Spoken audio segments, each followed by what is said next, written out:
400 মৌলবীর list আছে যারা মুখ ফাউন্ডেশনের সাথে কাজ করছে। কোন মৌলবী যদি চ্যালেঞ্জে আসে, এক এক করে মৌলবীদের লিস্ট জাতির সামনে তুলে ধরবো এবং তাদের কুত্তা থাকবে না, জাতি তাদেরকে থুতু নিক্ষেপ করবে।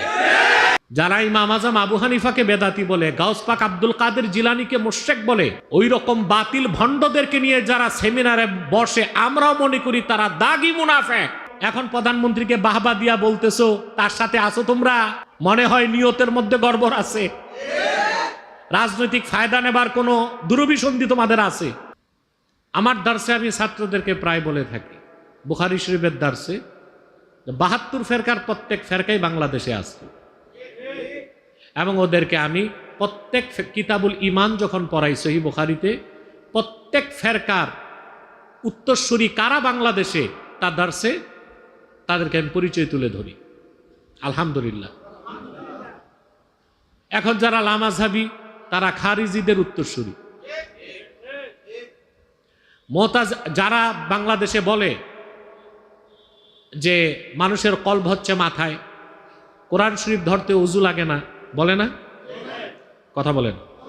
আল্লাহর হাবিবের শাফাতকে বিশ্বাস করে না, এরা মুতাজিলাদের উত্তরসূরি। যারা সমাজের মধ্যে যেসব বক্তা বেদাতি পীর বলে যে ঈমান থাকলে আমলের দরকার নাই, তারা কাররামিয়াদের অনুসারী। 72 ফেরকার অনুসারী বাংলাদেশে আছে। ছোট্ট একটা দেশ, 17 কোটি মানুষ, ফেরকা আছে 72টা। তা আপনি কিভাবে এই মানুষগুলোকে এক প্ল্যাটফর্মে আনবেন? কথা বলেন। সংলাপের মাধ্যমে সম্ভব? কথা বলেন। সংলাপের মাধ্যমে সম্ভব? বাহাসের মাধ্যমে সম্ভব?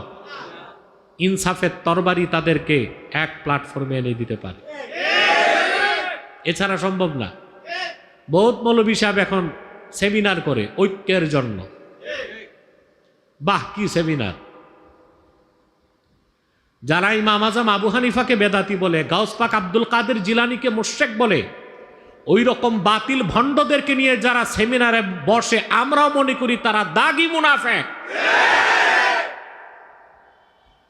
ধোঁকা দিচ্ছে জাতিকে। কিসের ঐক্য বাতিল ফেরকার সাথে? ঐক্য হবে মাসলাকে মাসলাকে। যদি বাতিল ফেরকার সাথে ঐক্য করার কোনো সুযোগ ইসলাম দিত, তা হযরত আলী রাদিয়াল্লাহু তাআলা আনহু খারিজিদের সাথে ঐক্য করতেন, অথচ তিনি 12,000 খারিজির 8,000কে হত্যা করেছেন যুদ্ধের মাধ্যমে। কেন ঐক্য করেন নাই তিনি?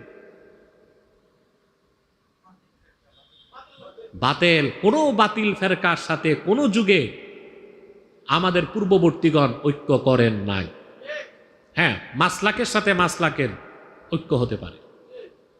সৈয়দ আহমদ বেরেলী রহমতুল্লাহর উত্তরসূরি যারা, শাহ কারামত আলী জনপুরি রহমতুল্লাহ থেকে জনপুর, নূর মোহাম্মদ জানভি থেকে দেওবান, নূর মোহাম্মদ নিজামপুরি থেকে ফুরফুরা, এই মাসলাকগুলো এক হতে পারে, কারণ গোরা তো এক। গোরা কি? সৈয়দ আহমদ বেরেলী রহমতুল্লাহি আলাইহি। কিন্তু এখন যে কিছু ভণ্ড পীর আর ভণ্ড বক্তা নামের প্রবক্তা,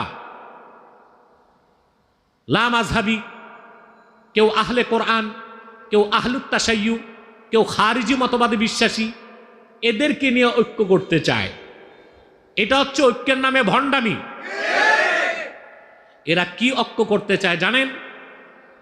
কখনোই যেন বাংলাদেশে সহি ও বিশুদ্ধ তরিকায় যারা ইসলামের রাজনীতি করে তাদের উত্থান ঠেকানোটার জন্য ওই ঐক্য, এটা হচ্ছে তাদের উদ্দেশ্য। দুঃখ লাগে কিছু মৌলবীর জন্য। বছরের পর বছর আমি জাতিকে সাবধান করেছি, খ্রিস্টানরা একটা রাষ্ট্র বাংলাদেশে বানাতে চায়, কিন্তু মৌলবীদের কানে পানি ঢুকে নাই। প্রধানমন্ত্রী বলার পর ওনারা নড়ে চড়ে বসছেন।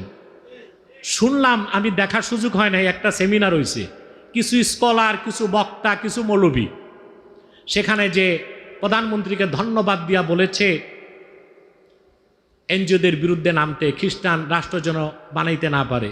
তা আমি যে আগে বলতাম তখন তোমাদের কানে পানি ঢুকে নাই, তাহলে এখন প্রধানমন্ত্রীর কথায় নড়ে চড়ে বসে বাহবা দিচ্ছ, এখলাস নাই মনে হয়। এখানে গরম তাওয়াতে রুটি ছেকার কোনো ফন্দি আছে তোমাদের? নইলে তোমাদের ভাই যে বছরের পর বছর বলছে, তখন তো ভুলেও একবার আমার সুরের সুর মিলায়া কোনো মঞ্চেও তো বলো নাই তোমরা, তোমাদের ওরসে বলো নাই, তোমাদের খানকায় বলো নাই, তোমাদের মিম্বরে বলো নাই। এখন প্রধানমন্ত্রীকে বাহবা দিয়া বলতেছো, তার সাথে আছো তোমরা। মনে হয় নিয়তের মধ্যে গড়বড় আছে, রাজনৈতিক ফায়দা নেবার কোনো দুরভিসন্ধি তোমাদের আছে। আমি বলবো দেরিতে হলেও তোমরা যেহেতু আমার কথায় নামছো, এখলাসটা ঠিক করো, তাহলে পুরস্কার পাবা ইনশাল্লাহ। আর এই স্কলার বক্তা বা মৌলবীদের সাথে এমন মৌলবীও আছে যারা মুভ ফাউন্ডেশনের সদস্য, আর এই দেশের সব এনজিও গুলোর পৃষ্ঠপোষকতা করে গোপনে বুদ্ধিভিত্তিক মুভ ফাউন্ডেশন। এটা খ্রিস্টানদের একটা অর্গানাইজেশন, যাদের মূল কাজ হচ্ছে মুসলিম রাষ্ট্রগুলো থেকে সশস্ত্র জিহাদের বিরুদ্ধে মুসলিমদের মধ্যে ধারণা সৃষ্টি করা।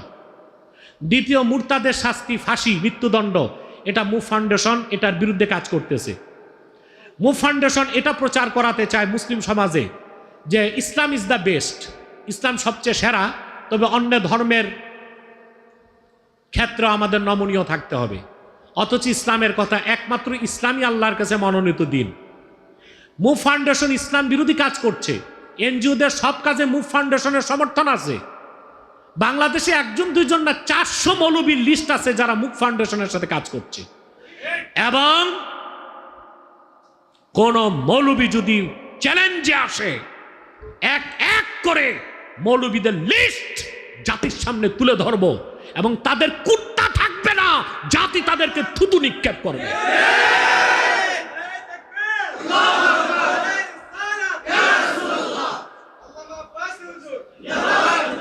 অতএব এখলাস ঠিক করো, আর দেশের পক্ষে কাজ করতে, খ্রিস্টানদের বিরুদ্ধে কাজ করতে খ্রিস্টানদের মুভ ফাউন্ডেশনের পয়সা যারা খায় ওদেরকে বাদ দাও।